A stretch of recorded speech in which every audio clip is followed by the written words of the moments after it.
Hey everybody, we're doing another First Chapters today. This is a young adult novel called Coming Up for Air by Nicole B. Tyndall. It's a romance and it's got some kind of like tear-jerking, that kind of romance. So not like a super happy one, but romance nonetheless. The chapters kind of go between times, so some of them are earlier, some of them are later. The first chapter, which we're going to read today, it's called After, so it's the later part. Please, I need to see him. My throat is tight, and the desperation in my voice hurts my ears, but I force the words out. I know what you're going to say, but just, please? The 30-something nurse standing in front of me in light blue scrubs answers patiently. I'm sorry, his paperwork is clear. I can't let you back. I feel like I'm watching, listening from far away. This woman is my total opposite. She's calm and composed, and it makes the frustration inside me reach new heights. I want to yell, I'm not hysterical, which I realize will probably only make things worse. I force myself to stay quiet, to think before I speak. I can't argue with her. She's right.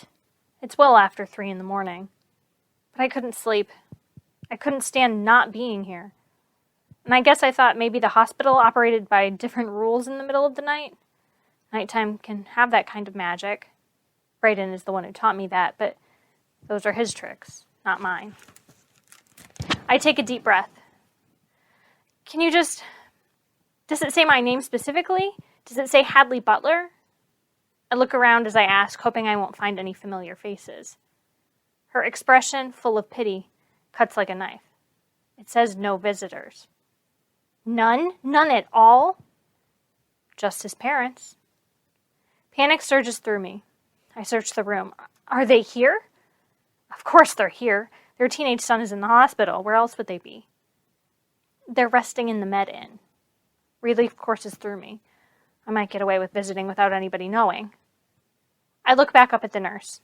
The hospital lights are harsh on her face, casting unforgiving shadows under her eyes and on her cheekbones. My fingers, hanging empty at my sides, long for the familiar weight of my camera. If I were to photograph her in this light, it would be easy to frame her as a villain, the gatekeeper. But it's not her fault, I remind myself. She's not the bad guy. Can you just tell me if he's stable? I can't share medical information with anyone but family. Is there anything you can do?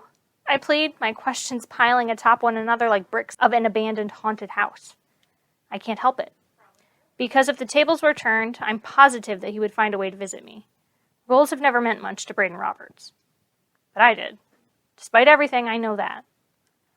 Hope drains from me when I meet her apologetic eyes. I try one last thing. If I gave you a note, would you give it to him? I mean, I know he can't read it now, but it'd be there for him, when... I trail off. I'm not sure how to finish the sentence. I feel at my pockets. Before I drove over here, I sat in my bedroom and frantically scribbled 3 different versions of a letter. One pathetically details how much I love him. Another is an apology, long and rambling. And the shortest one is furious, cursing him for his weakness. Cruel and unfair, maybe, but I meant every word. I was going to choose one in the moment, but really the only way to be honest would be to give him all 3.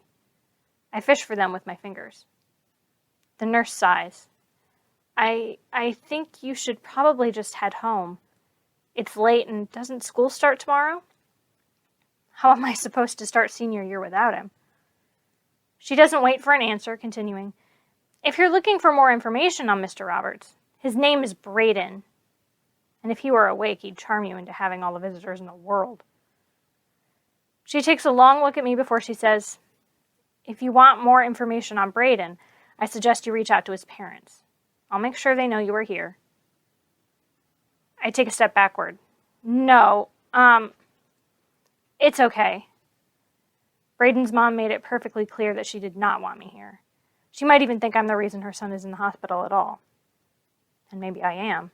A small, scared voice whispers from the depths of my mind. I shake my head, gaze unfocused on my feet. No, it's okay. I guess I'll just go. I can hardly believe that for all the ways I can claim Brayden as my own, none of them will get me past those doors. I walk away slowly, noting each step that takes me farther away from him, wondering how I will survive the wondering. Did he see it coming? Did he feel it the moment he lost control? Was he afraid? But most of all, is he going to be okay? Hey, miss? Hadley, right? The nurse's voice finds me down the hall, just before the exit. As I turn, a small optimism sparks inside me. Yeah? He's 18, your boyfriend? Ex-boyfriend. My voice cracks on the word. But yeah. She nods. She knew his age. It's on his chart. Her eyes are kind. Right now it's up to his parents. But as an adult, Braden can make the choice for himself who he wants to see, once he's able. If your behavior is any indicator, she pauses, I bet he'll contact you when he can. I open my mouth to argue that after today he might never want to see me again, and I definitely shouldn't want to see him. But then her words hit me. She's saying that he'll call me once he's conscious. When, not if. She thinks he's going to be okay. Relief burns my eyes. It's ambiguous. It might not really mean much, and I wish that I could see that he's breathing, that he's here, but I understand that this information is a gift. She isn't supposed to tell me anything at all about his status. I mean it when I say thank you. Even with that small piece of information, I still feel defeated as I get into my car. The feeling only deepens when I notice my Great Lakes University portfolio, my most important college application, sitting on the passenger seat. Over the past few weeks, I've spent hours and hours getting it ready, debating each photograph in every way I can imagine. I pull the book onto my lap and open the front cover knowing he'll be there. He'll be healthy, alive. So alive. My eyes fill and all I can make out is a smear of peach. Remembering him like that, electric and urgent, makes my insides riot. For just a moment, I let it take over. The kind of angry crying that feels like it's escaping too fast and too hard, like bats swarming from a cave. I picture hundreds of them, hairy and the color of ash, flying out of my twisted mouth. I watch their imaginary wings flap in circles around my car until suddenly I can't stand it. I throw my door open and grab the bound photos, march to the closest garbage can, and slam the book into it with a satisfying clang. I'll make a new portfolio. Without him. Or maybe just of him. Or maybe I won't make one at all. Great Lakes has been my longest standing goal, a worry and desire constantly lingering just past my fingertips, but compared to life and death, it's nothing at all. I take a deep breath, slamming the car door closed behind me. Get a hold of yourself. I sit up straight and wipe my eyes in the rearview mirror. I tilt my head up and down, staring at my reflection, letting the shadows on my face echo the ones I saw in the nurses earlier. I look like a Francesca Woodman photograph, haunting and haunted. I check my phone. It's 3:52 in the morning. 52 minutes since I arrived. Time is supposed to heal. But I'm not sure exactly what should heal in this case. Maybe some parts of it need to stay broken. He and I need to stay broken. I turn the key in the ignition, knowing I should head home, but hesitant to leave him there, alone. I move in a fog until somehow I reach my driveway. When I open the side door of the house, I don't even bother to muffle the jingle of my keys or the thud of my purse on the floor. Nobody stirs to ask me where I've been.